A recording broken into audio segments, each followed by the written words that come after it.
तमाम प्रपोजिशंस चंद मिनट में क्लियर।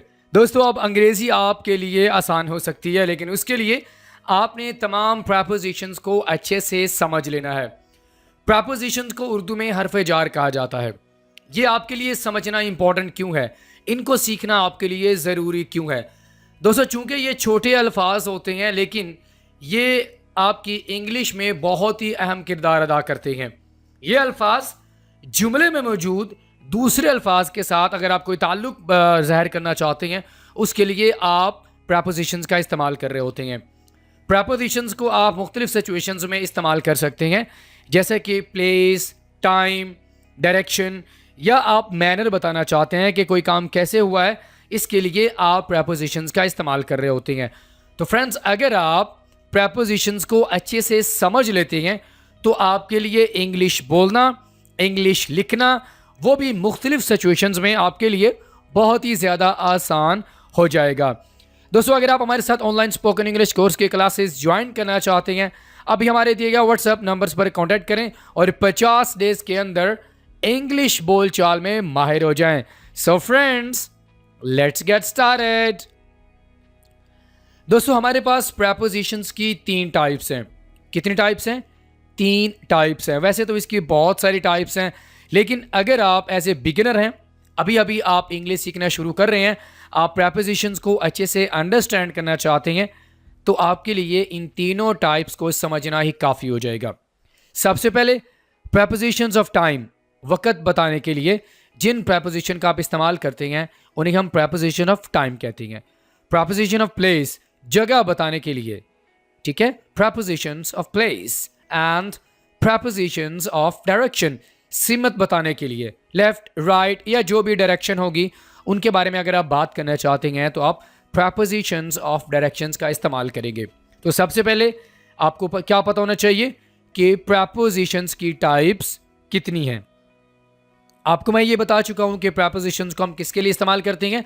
जब आप एक लफ्ज़ का दूसरे लफ्ज़ के साथ, एक जुमले का दूसरे जुमले के साथ कोई कनेक्शन जाहिर करना चाहते हैं, कोई ताल्लुक जाहिर करना चाहते हैं आपस में मिलाकर, तो आप प्रपोजिशंस का इस्तेमाल करेंगे।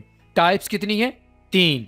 Preposition of time, preposition of place and preposition of direction. ये आपको क्लियर हो गया? ओके।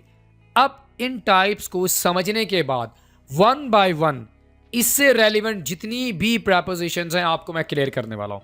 आपने इस वीडियो लेसन को आखिर तक लाजमी देखना है, क्योंकि इस लेसन को देखने के बाद प्रपोजिशन से मुतल्लिक आपकी जितनी भी कन्फ्यूजन है सारी क्लियर होने वाली है। क्योंकि प्रपोजिशंस में अक्सर स्टूडेंट्स को बहुत ज़्यादा कन्फ्यूजन का सामना करना पड़ता है, जैसे कि ओवर, अप, डाउन, अबव, इनका इस्तेमाल कहाँ पर करना है। तो फ्रेंड्स, ये लेसन आखिर तक लाजमी देखिएगा। तो सबसे पहले दोस्तों हमारे पास है preposition of time. Preposition of time में मुख्तलिफ तरह की प्रपोजिशन का इस्तेमाल किया जाता है। कौन कौन सी हैं आपको क्लियर होने वाली है। सबसे पहले जो हम इस्तेमाल कर रहे होते हैं वो है इन। इन प्रपोजिशन, इनका माना क्या होता है? में। इनका माना क्या होता है? में। इसे आप टाइम या प्लेस दोनों के लिए इस्तेमाल कर सकते हैं। यहाँ पर एक चीज़ मैं आपको क्लियर कर दूँ कि इसमें बहुत सारी ऐसी प्रपोजिशंस हैं जिनको हम टाइम और प्लेस दोनों के लिए इस्तेमाल कर रहे होते हैं, या प्लेस डायरेक्शन के लिए, तो आपस में ये मिलते जुलते हैं। ठीक है, आपके लिए मैंने कोशिश की है कि इनको अलग अलग से एक्सप्लेन करूं ताकि आप अच्छे तरीके से इन प्रपोजिशंस को अंडरस्टैंड कर सकें। तो सबसे पहले हमारे पास क्या है? इन। इनका इस्तेमाल आप टाइम के लिए कर सकते हैं, जैसे कि इन द हाउस और in our room. He reads in the evening, वो शाम को पढ़ता है। The ball is in the box, गेंद बॉक्स में है। इनका इस्तेमाल आप कहाँ पर करते हैं? इन क्लोज्ड जगह के लिए, यानी बंद जगह के लिए। मैं अभी कमरे में बैठकर आपके लिए रिकॉर्डिंग कर रहा हूँ, सो I can say I am sitting in the room, मैं कमरे में बैठा हूँ। I am sitting in the office, तो बंद जगह जहाँ पर होगी। For example, I am sitting in the car, मैं कार में बैठा हूँ, उसके लिए आप इनका इस्तेमाल करेंगे। क्लियर? ओके। दूसरे नंबर पर है दोस्तों ऑन। ऑन का इस्तेमाल आप टाइम और प्लेस के लिए, दोनों के लिए आप कर सकते हैं, जैसा कि मैं आपको पहले बता चुका हूँ। ठीक है, ऑन का माना क्या होता है? पर। जैसे कि on the table, on the ocean, on the moon, चांद पर, ऑन द रूफ, छत पर, ऑन द बस, बस पर, on the roof, on the wall and on the floor. Example देखें, the cat is on the roof. अब ये यहाँ पर जगह बताई जा रही है, क्या बताई जा रही है? जगह बताई जा रही है। The ball is on the table, ball गेंद टेबल के ऊपर है, तो यहाँ पर जगह बताई जा रही है। अगर हम इसे टाइम के लिए यूज़ करेंगे तो कैसे करेंगे? हम कहेंगे I have a meeting on Monday, मेरी मंडे को मुलाकात है, मेरी मीटिंग है। तो यहाँ पर आप ऑन का इस्तेमाल किसके लिए कर रहे हैं? टाइम के लिए कर रहे हैं।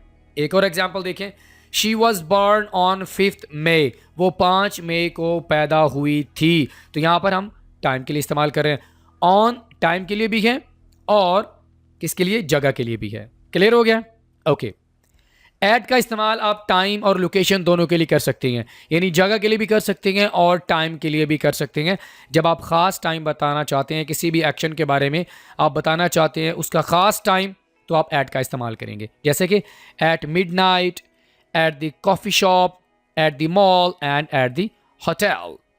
The stars shine at night, at night ये ख़ास टाइम है, रात को सितारे चमकती हैं। I'll meet you at 3 PM, ये भी आप टाइम बता रहे हैं। The shop closes at midnight, आधी रात को दुकान बंद हो जाती है, यहाँ पर भी आपने टाइम बता दिया। तो एट का इस्तेमाल लोकेशन के लिए भी है। लोकेशन से मुराद जैसे कि I'll meet you at the mall, यहाँ पर मॉल क्या है? लोकेशन है, जगह है। एट द शॉप, तो टाइम और लोकेशन दोनों के लिए आप इसका इस्तेमाल कर सकते हैं। फ्रॉम, फ्रॉम का इस्तेमाल आप टाइम के लिए भी कर सकते हैं और प्लेस के लिए भी कर सकते हैं। ठीक है, जैसे कि ही कम्स फ्रॉम लाहौर, यहाँ पर आप प्लेस बता रहे हैं, he comes from Lahore. I will be on vacation from Monday, मैं सोमवार से छुट्टियों पर हूँगा। मंडे यहाँ पर आप क्या बता रहे हैं? टाइम बता रहे हैं। ठीक है, the meeting starts from 10 AM, meeting 10 बजे शुरू होती है, यहाँ पर भी आप टाइम बता रहे हैं। तो अगर आप ये बताना चाहते हैं कि I come from, I am from Lahore, I am from Multan, place अगर आप ये बताना चाहते हैं कि मंडे 10 PM फ्रॉम 10 AM, तो आप टाइम के लिए भी इसको इस्तेमाल कर सकते हैं और प्लेस के लिए भी इस्तेमाल कर सकते हैं। नंबर 5, आफ्टर, आफ्टर का इस्तेमाल आप वक़्त बताने के लिए करेंगे। जैसे कि after dinner we met him, अब ये डिनर एक टाइम है, यानी डिनर के बाद हम उससे मिले, we met him. After evening, evening भी एक टाइम है, जैसे कि after evening, after morning, after afternoon. She did exercise, शाम के बाद उसने वर्जिश की। तो आफ्टर का इस्तेमाल यहाँ पर हम किसके लिए कर रहे हैं? हम टाइम के लिए कर रहे हैं। ठीक है, नंबर 6 पे हमारे पास है बिफोर। बिफोर का इस्तेमाल हम वक़्त से, यानी इसका माना होता है वक़्त से पहले, तो यहाँ पर हम टाइम बताएंगे इसका इस्तेमाल करके। जैसे कि आई woke up before 6 AM, 6 AM से पहले उठ गया, तो यहाँ पर आप टाइम बता रहे हैं, मैं सुबह 6 बजे से पहले जाग गया। She arrived at the station before noon, वो दोपहर से पहले स्टेशन पर पहुँच गई, तो यहाँ पर भी आप टाइम बता रहे हैं।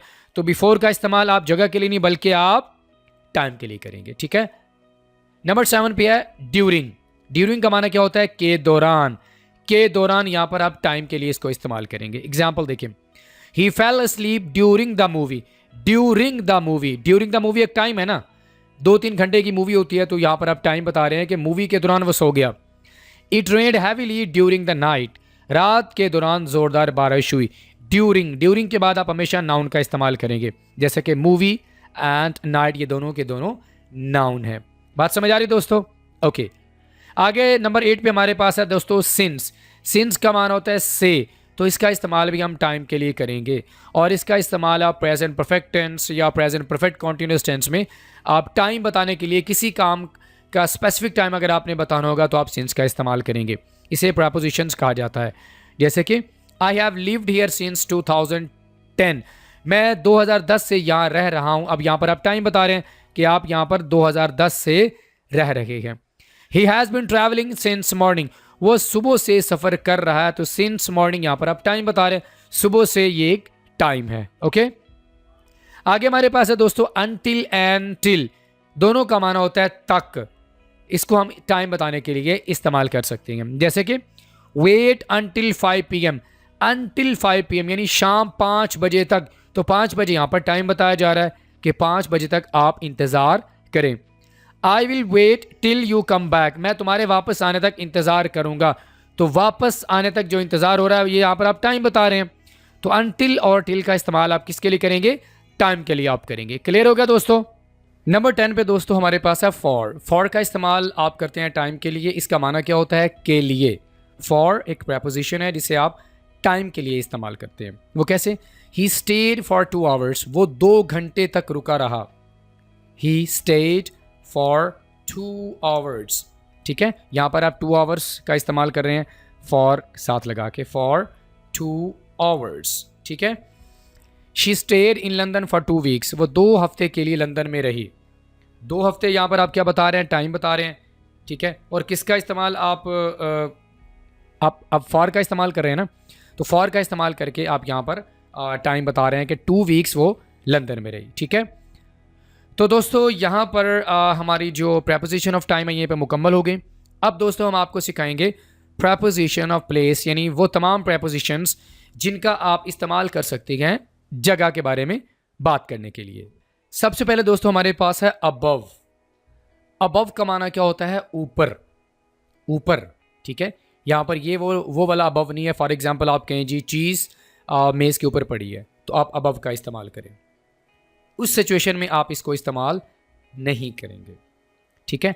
अबव ये होगा कि फॉर एग्जाम्पल ये देखें, ये टेबल देखें, यहाँ पर आपको टेबल नज़र आ रहा होगा कि टेबल के ऊपर एक चीज़ खड़ी हुई है, टेबल के ऊपर है, पड़ी नहीं हुई, उसके लिए आप अबव का इस्तेमाल करेंगे। जैसे कि the bird was singing above her head, अब जो परिंदा है वो उसके ऊपर गाना गा रहा था, उसके सर के ऊपर बैठकर गाना नहीं गा रहा था, बल्कि उसके ऊपर गाना गा रहा था। तो इस सिचुएशन के लिए आप अबव का इस्तेमाल करेंगे। बात समझ आ गई है? Okay. There is a mirror above the sink, शीशा जो है बेसन के ऊपर लगा हुआ है। आमतौर पर, बल्कि हर घर में ऐसा होता है कि आपको नज़र आ रहा होता है कि शीशा जो होता है ना वो सिंक के ऊपर लगा होता है। उसके लिए आप अबव का वर्ड यूज़ करेंगे, प्रेपोजिशन का इस्तेमाल करेंगे, आप ओवर का इस्तेमाल नहीं करेंगे। अगर दोस्तों हम ओवर और अबव का डिफरेंस देखें तो यहाँ पर मैं आपको बता देता हूँ। ओवर का इस्तेमाल आप तब करेंगे जब कोई चीज़ कवर कर रही हो, मूवमेंट कर रही हो किसी चीज़ के ऊपर। अब यहाँ पर देखें, ये आपके पास मेज़ पड़ा हुआ, इसके ऊपर बॉल है, बॉल जो है वो मूवमेंट कर रही है, तो इसके लिए आप ओवर का इस्तेमाल करेंगे, आप अबव का इस्तेमाल नहीं करेंगे। इसकी मिसाल अगर मैं आपको दूं, the plane flew over the city, शहर के ऊपर से जो है प्लेन गुजरा, ठीक है। तो एक चीज़ जो मूवमेंट कर रही होती है उसके लिए आप क्या करते हैं? आप ओवर का इस्तेमाल करते हैं। और देखें, put the blanket over the child, बच्चे के ऊपर चादर डाल दो, ऊपर। तो जब कोई चीज़ मूवमेंट कर रही होगी हम उसके लिए ओवर का इस्तेमाल करेंगे, लेकिन जब कोई एक चीज़ दूसरी चीज़ से हायर लेवल पे होगी, तो उस यानी उसको टच नहीं कर रही होगी, तो हम अबव का इस्तेमाल करेंगे। For example, the picture is above the sofa, sofa के ऊपर, यानी सोफ़ा के ऊपर है लेकिन चिपकी हुई नहीं है। अब यहाँ पर अगर आप देखें, जो परिंदा है वो सर के ऊपर है ना, चिपका हुआ तो नहीं है, इसके लिए हम अबव का इस्तेमाल करेंगे। तो बेसन के ऊपर जो शीशा लगा हुआ है वो उससे ऊपर है, हायर लेवल पे है। तो जब कोई चीज़ हायर लेवल पे होती है उसके लिए आप अबव का इस्तेमाल करते हैं, और जब कोई चीज़ किसी चीज़ के ऊपर मूव कर रही होती है उसके लिए हम ओवर का इस्तेमाल करते हैं। तो इन समरी हम क्या कह सकते हैं कि ओवर का माना क्या होता है? मूवमेंट होना, ठीक है, कोई कवर कर रहे होना। और अबव का माना क्या होता है कि एक चीज़ दूसरी चीज़ के ऊपर है, हायर है, लेकिन नीचे वाली चीज़ को वो टच नहीं कर रही। तो यहाँ पर आपको क्लियर हो गया? ओके। अगर हम दोस्तों अगेंस्ट की बात करें तो अगेंस्ट का माना होता है कि मुखालिफ साथ। पोजीशन के लिए हम इसका इस्तेमाल करेंगे जब कोई एक चीज़ दूसरी चीज़ के साथ लगी पड़ी हो, उसके लिए हम अगेंस्ट का वर्ड यूज़ करेंगे। ही लीन्ड अगेंस्ट द वॉल, आप दीवार के साथ टेक लगा लेते हैं तो आप उसके लिए अगेंस्ट का वर्ड यूज़ करेंगे। वो तकिए के साथ बैठ गए। तो मज़ीद आप इन इमेजेस को देख लें। ये जो पेंसिल है, कोई भी चीज़ है, ये बॉक्स के साथ लगी हुई है और बिल्ली बॉक्स के साथ है, इसके लिए हम अगेंस्ट का वर्ड यूज़ करेंगे। बिहाइंड, पोजीशन, के पीछे, जगह बताने के लिए। शी सैट बिहाइंड मी, वो मेरे पीछे बैठ गई। तो पीछे एक लोकेशन है, एक जगह है, प्लेस है। Ali is behind you, Ali आपके पीछे है। यहाँ पर आप देख सकते हैं जो बॉल है इसके पीछे लड़की है और बॉक्स के पीछे क्या है? कैट है। तो ये पोजीशन है। तो पोजीशन के लिए आप बिहाइंड का वर्ड यूज़ करेंगे, ठीक है। बीनीथ का माना होता है के नीचे, जब कोई एक चीज़ किसी दूसरी चीज़ के नीचे होगी उसके लिए हम बीनीथ का वर्ड यूज़ करेंगे। जैसे कि she is sitting beneath the tree, वो दरख्त के नीचे बैठी है। अब दरख्त है ना, एक चीज़ है, ठीक है, और उसके नीचे आप बैठे हुए हैं, उसके लिए आप बीनीथ का वर्ड यूज़ करेंगे। और एग्जांपल देखें, the paper is beneath the box, paper क्या है यानी कागज़ क्या है, किताबों के नीचे है। अब उसको टच नहीं कर रहे, बात को समझिएगा। अब यहाँ पर आप इस बॉक्स को देखें, बॉक्स के नीचे बॉल पड़ी है, तो यहाँ पर आप क्या बोलेंगे, the ball is beneath the box. इसको टच नहीं कर रही लेकिन इसके नीचे है। बात आपको समझ आ रही है? ओके। अब दोस्तों यहाँ पर आप कंफ्यूज हो सकते हैं कि बीनीथ और बिलो का डिफरेंस क्या है। तो दोस्तों अगर हम बीनीथ की बात करें तो बीनीथ ये होता है कि जब कोई चीज़ किसी चीज़ के बिल्कुल नीचे हो, यानी बिल्कुल सीधी जगह पर हो। ये देखें, अब ये जो बॉक्स है इसके नीचे बिल्कुल सीधी बॉल है, तो इसके लिए हम बीनीथ का वर्ड यूज़ करेंगे। अगर हम बिलो की बात करें तो बिलो में क्या होता है कि चीज़ नीचे होती है लेकिन थोड़े से फासले पर होती है। आगे चलकर मैं आपको एग्जांपल्स भी बताऊंगा ताकि आपको और अच्छे तरीके से समझ आ जाए। दोस्तों अगर हम इनसाइड की बात करें तो इनसाइड का माना होता है कि अंदर। इनसाइड का इस्तेमाल हम करते हैं पोजीशन के बारे में बात करने के लिए। She is inside the room, वो कमरे के अंदर है। They are inside the office, वो ऑफिस के अंदर हैं। इनसाइड का माना के अंदर। अब जैसे कि जो लड़की है वो बॉक्स के अंदर है, the girl is inside the box. तो के अंदर ये एक पोजीशन है। Inside the room, inside the car, इसके लिए आप इनसाइड का वर्ड यूज़ करेंगे। बिसाइड, बिसाइड का मान होता है साथ में या सामने। पोजीशन के बारे में बात करने के लिए आप बिसाइड का वर्ड इस्तेमाल कर रहे होते हैं।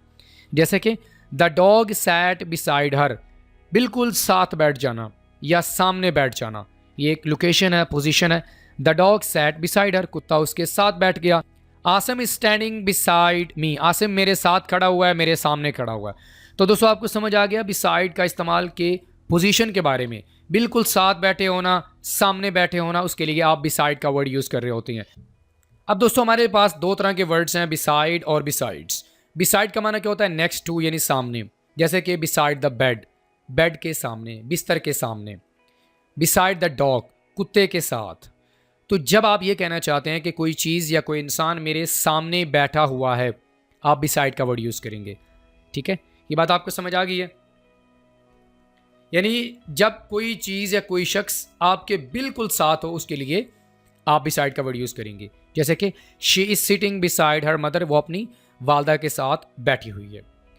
अगर आप बात करें बिसाइड्स की, तो बिसाइड्स का माना होता है के अलावा, मज़ीद, मज़ीद, फर्दर, मज़ीद, यानी कुछ इजाफी बात अगर आप करना चाहते हैं।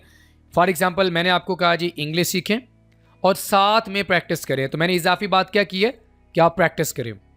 तो इसके लिए आप बिसाइड्स यानी एस के साथ आप इसका इस्तेमाल करेंगे। जैसे कि besides T I also like coffee, चाय से हटके मुझे कॉफ़ी भी अच्छी लगती है। तो बात आपको समझ आ गई है? बिसाइड का माना साथ, सामने, और बिसाइड्स का माना के अलावा, मज़ीद। क्लियर हो गया? ओके दोस्तों आगे हमारे पास है नियर। नियर को आप इस्तेमाल करते हैं पोजीशन के लिए। इसका माना होता है के करीब। जैसे कि शी सिट्स नियर मी, वो मेरे करीब बैठती है। The shop is near house, दुकान घर के पास है। It's very easy. Next to, सामने बैठे होना, आगे, साथ में, position. She is sitting next to me, वो मेरे सामने बैठी है। आपकी दोस्त कहाँ पर बैठी हुई है? वो मेरे सामने बैठी है। She is sitting next to me. Okay, the shop is next to his house, दुकान उसके घर के साथ है। अब जैसे कि आप कह सकते हैं the apple is next to the book, जो सेब है वो किताब के सामने पड़ा हुआ है। कोई चीज़ सामने होना। अंडर, नीचे, कोई भी चीज़ किसी दूसरी चीज़ के नीचे पड़ी हुई है और उसको टच भी कर रही है।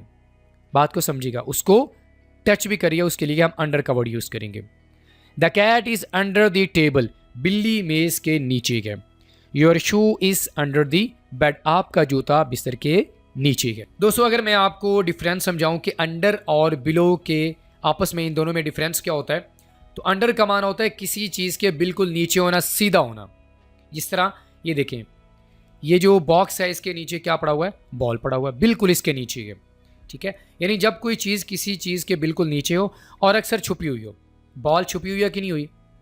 इसी तरह अगर कैट है टेबल के नीचे है तो अक्सर छुप जाती है, तो इसके लिए हम अंडर का वर्ड यूज़ करेंगे। जैसे कि the cat is under the table. Under का माना होता है कि किसी चीज़ के नीचे होना, किसी दर्जे से नीचे होना, यानी जब कोई चीज़ दूसरी चीज़ से नीचे हो मगर बराह रास्त उसके नीचे नहीं होती, किसी वास्ते से होती है। जैसे कि the painting is below the clock. तो दोस्तों अगर मैं आपको इसका खुलासा बताऊं कि अंडर और बिलो में क्या डिफरेंस होता है। अंडर का माना होता है कि कोई चीज़ किसी चीज़ के नीचे है और वो छुपी हुई है, ठीक है।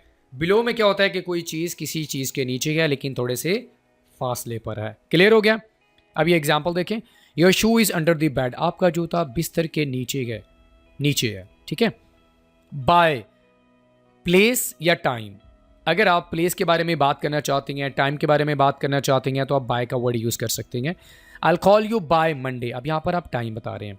दे केम हियर बाय कार, अब यहाँ पर हम बता रहे हैं कि अच्छा आमतौर पर ना जो हम सफ़र कर रहे होते हैं ना, उसके लिए भी हम बाय का वर्ड यूज़ करते हैं। किसी चीज़ के ज़रिए हम सफ़र कर रहे होते हैं, बाय कार, बाय बस या बाय वैन। अगर हम इसको प्लेस के हिसाब से देखें कि प्लेस कैसे बताएंगे, for example she is sitting by the window, वो खिड़की के साथ बैठी हुई है। बाय द विंडो, अब यहाँ पर विंडो वाली एक जगह है जो कि आप बता रही हैं। The book is by the bed, किताब बिस्तर के पास मौजूद है। तो फ्रेंड्स, आपको समझ आ गया किस तरह हम बाय का वर्ड यूज़ कर सकते हैं प्लेस बताने के लिए और टाइम बताने के लिए। आगे दोस्तों हमारे पास है बिटवीन। बिटवीन का मान होता है के दरमियान, यानी जब दो चीज़ों के दरमियान, दो लोगों के दरमियान जगह खाली होगी तो आप बिटवीन का वर्ड यूज़ करेंगे। I sat between my two friends, मैं अपने दो दोस्तों के दरमियान बैठ गया, तो ये एक पोजीशन है ना। He lives between river and forest, वो दरिया और अब यहाँ पर फॉरेस्ट जंगल है, वो जंगल के दरमियान रहता है। तो दो जगह हैं, उनके दरमियान स्पेस है, दो लोगों के दरमियान स्पेस है, दो चीज़ों के दरमियान, उसके लिए आप बिटवीन का वर्ड यूज़ करेंगे। ये प्रपोजिशन है, ठीक है। आगे दोस्तों हमारे पास है ऑफ।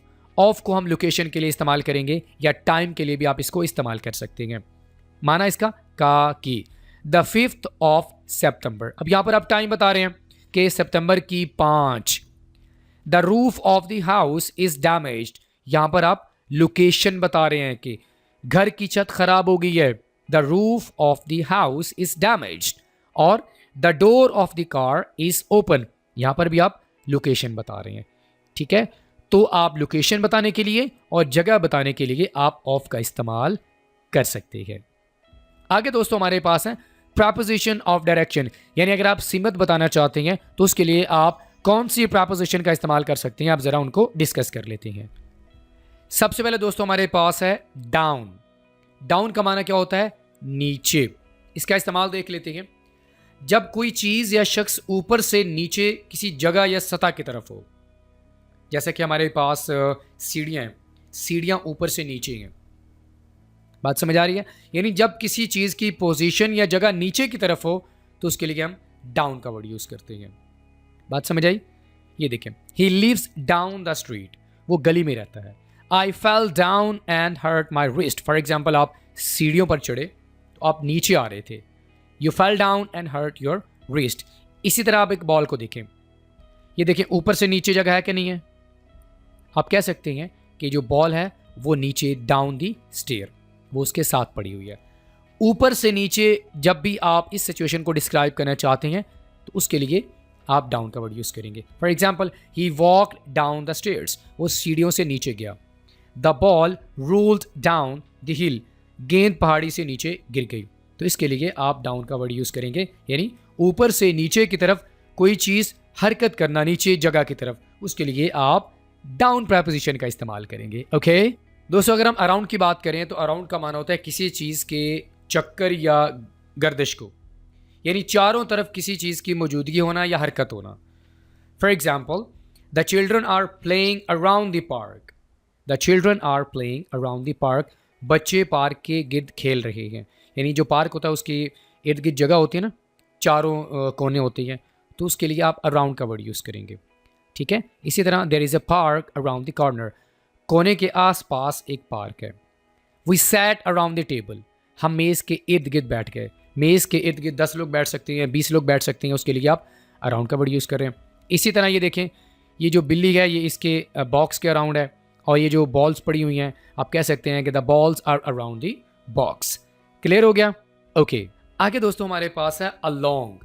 अलोंग का माना होता है के साथ, यानी जब आप डायरेक्शन या प्लेस के बारे में बात करना चाहते हैं तो आप अलोंग का वर्ड यूज़ कर सकते हैं। जब भी कोई चीज़ किसी रास्ते पर, सड़क पर, दरिया वगैरह के साथ होगी या कोई हरकत कर रही होगी तो उसके लिए हम अलोंग का वर्ड यूज़ करेंगे, ठीक है। यानी जब आप ये कहना चाहते हैं कि सीधी लाइन में या किनारे के साथ आप चलते हैं या कोई एक ऐसी जगह है सड़क के साथ, दरिया के साथ, तो उसके लिए हम अलोंग का वर्ड यूज़ करेंगे।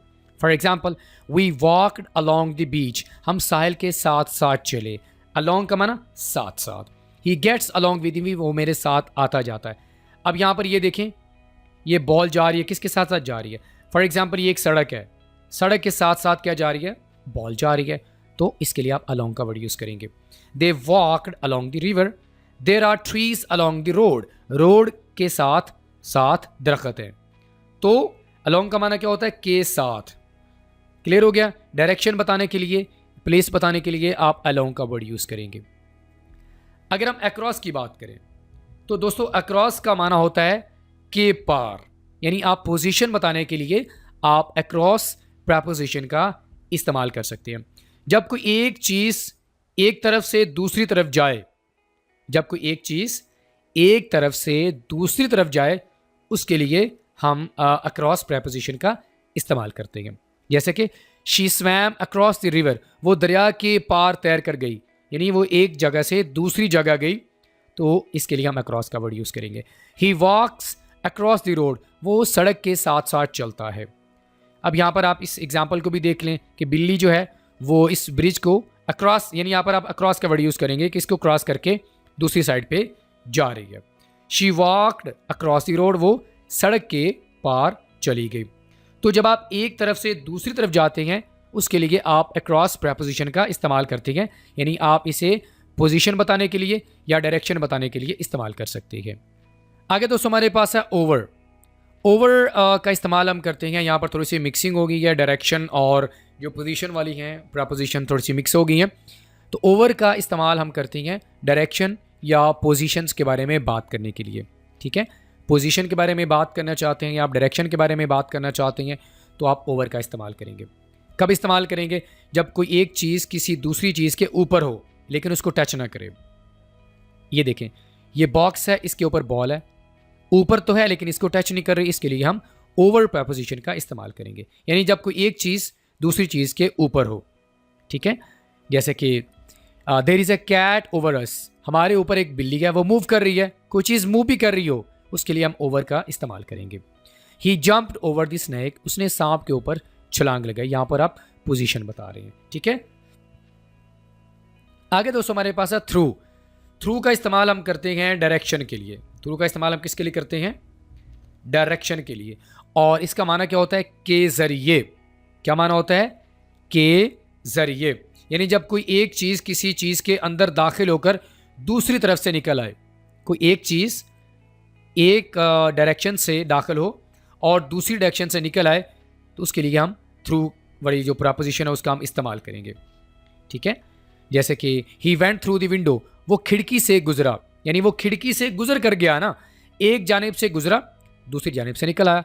The arrow is going through the circle, अब यहाँ पर आप देख रहे हैं ये एरो कैसे जा रहा है, इस सर्कल से अंदर से होकर जा रहा है, इसके लिए हम थ्रू का इस्तेमाल करेंगे जो कि डायरेक्शन के लिए इस्तेमाल होता है।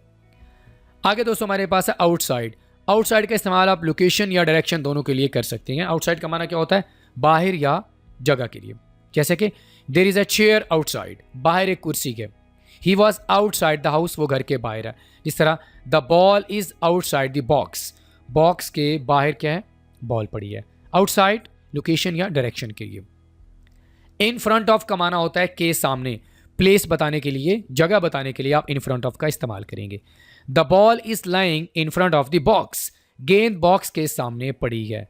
सामने पड़ी है, देखिए बिल्कुल साथ पड़ी हुई है, साथ है। The car is in front of the building, गाड़ी इमारत के सामने है। इन फ्रंट ऑफ का माना बिल्कुल सामने होना। टू को हम इस्तेमाल करते हैं डायरेक्शन बताने के लिए, कोई मंजिल बताने के लिए। जैसे कि she is going to Lahore, वो लाहौर जा रही है। I am going to the market, मैं बाजार जा रहा हूं। इन टू का इस्तेमाल हम करते हैं डायरेक्शन के बारे में बात करने के लिए। ठीक है, और इसका माना क्या होता है? की तरफ, इन टू या ऑन टू। अगर हम इसका इस्तेमाल देखें, जब कोई एक चीज़ बाहर से अंदर की तरफ जा रही हो, यानी हरकत हो रही हो किसी एक जगह के अंदर, जब आप दाखिल हो रहे होते हैं तो हरकत भी हो रही होती है। जैसे कि आप कमरे के अंदर दाखिल हो रही हैं या जो बॉल है वो बॉक्स के अंदर जा रही है, तो उसके लिए हम इनटू का इस्तेमाल करते हैं। जब कोई चीज़ बाहर से अंदर की तरफ जा रही हो, यानी मूवमेंट कर रही हो अंदर की तरफ जाने के लिए। वो घर में चली गई। She walked into the house, वो हरकत करके घर की तरफ जा रही है, चली गई। He came into the office, वो दफ्तर आ गया। She went into the room, he jumped into the pool, वो तालाब में कूद गया। आगे दोस्तों हमारे पास है बियॉन्ड। बियॉन्ड का माना होता है के परे। डायरेक्शन बताना हो या आपने प्लेस बतानी हो तो आप बियॉन्ड का वर्ड इस्तेमाल कर सकते हैं। जब आपने ये बताना हो कि जब कोई एक चीज़ किसी हद या जगह या पॉइंट से आगे है, यानी बहुत परे है। अक्सर हम फासले की बात कर रहे होते हैं कि एक चीज़ बहुत फासले पर पड़ी है, तो उसके लिए हम बियॉन्ड प्रपोजिशन का इस्तेमाल करेंगे। The house is beyond the bridge, घर पुल से परे है, दूर है। The house is beyond the bridge. The lion is beyond the trees, शेर दरख्तों से परे है।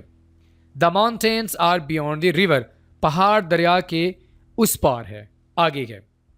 His house is beyond the school, उसका जो घर है वो स्कूल से आगे है। यानी जब आप कहना चाहते हैं कि परे है, उसके लिए हम बियॉन्ड प्रपोजिशन का इस्तेमाल करेंगे। दोस्तों लास्ट में हमारे पास है बिलो। बिलो का माना होता है नीचे। बिलो का माना क्या होता है? के नीचे। प्लेस या डायरेक्शन बताने के लिए हम इसका इस्तेमाल करते हैं। अगर आप डिफरेंस देखें अंडर और बिलो में, तो डिफरेंस ये है कि अंडर में जो चीज़ होती है वो बिल्कुल साथ लगी पड़ी होती है। एक ऊपर वाली जो चीज़ होती है उसने नीचे वाली चीज़ को ढका होता है।